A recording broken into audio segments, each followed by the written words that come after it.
miraremos algunas opciones relacionadas con el formato de celdas.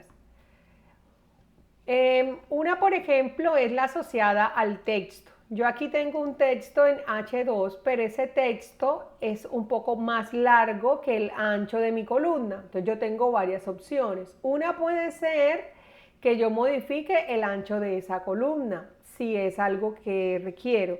Pero también hay otras opciones, como por ejemplo, yo puedo seleccionar el número de columnas de celdas que necesito y le doy a esta opción que se llama combinar y centrar. Y de esa manera entonces esas 3 celdas se convierten en una para ocupar todo el espacio que requiero. Otra forma que yo puedo utilizar es el formato de datos. Entonces, cuando yo tengo un número, ¿sí?, yo puedo utilizar estas opciones que están aquí, que son de formatos de datos, que me van a permitir algunas opciones para ese número. Yo puedo, por ejemplo, colocarlo como si fuera un número para contabilidad, para la parte de dinero, o puedo utilizarlo si es un número para porcentaje o si ese número requiere una parte decimal. Entonces, por ejemplo, yo también puedo aquí aumentar el número. ¿Por qué se pone así? Porque el número que le estoy colocando es muy grande y no se puede observar. También puedo, cuando esto me ocurra, disminuir el número de decimales, de cifras decimales, y entonces va a modificarse.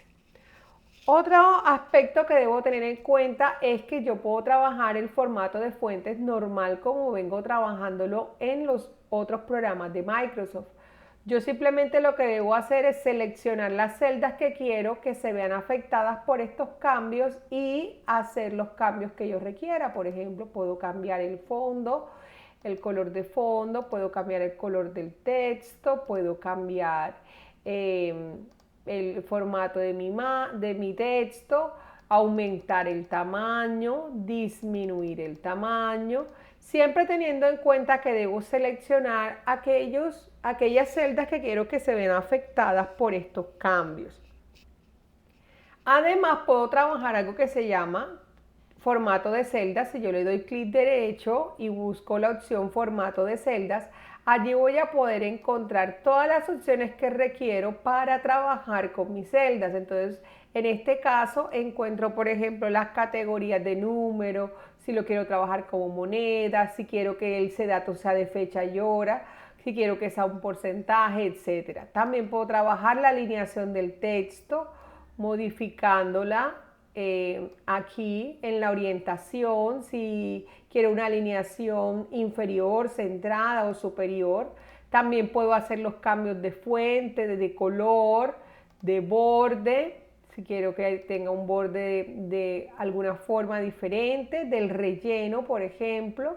Puedo tomar y hacer cambios. Simplemente le doy a aceptar y recuerden que deben seleccionar las celdas que quieran que se vean afectadas.